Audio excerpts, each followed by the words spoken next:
بسم الله الرحمن الرحيم. ليس البر أن تولوا وجوهكم قبل المشرق والمغرب ولكن البر من آمن بالله واليوم الآخر والملائكة والكتاب والنبيين وآتى المال على حبه ذوي القربى واليتامى والمساكين وابن السبيل والسائلين وفي الرقاب وأقام الصلاة وآتى الزكاة والموفون بعهدهم إذا عاهدوا والصابرين في البأساء والضراء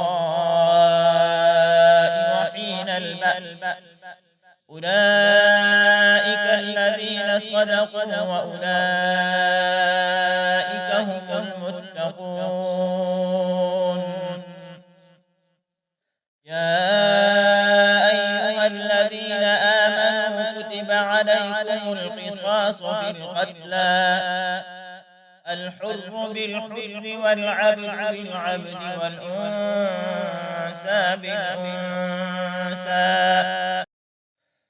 فمن عفي له من أخيه شيء فاتباع بالمعروف وأداء إليه بإحسان ذلك تخفيف من ربكم ورحمة فمن اعتدى بعد ذلك فله عذاب أليم.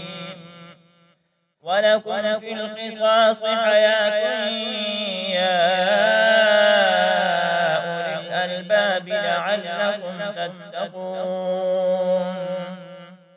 كتب عليكم إذا حضر أحدكم الموت إن ترك خيرا الوصية للوالدين والأقربين بالمعروف حقا على المتقين. فمن بدله بعدما سمعه فإنما إثمه على الذين يبدلونه إن الله سميع عليم.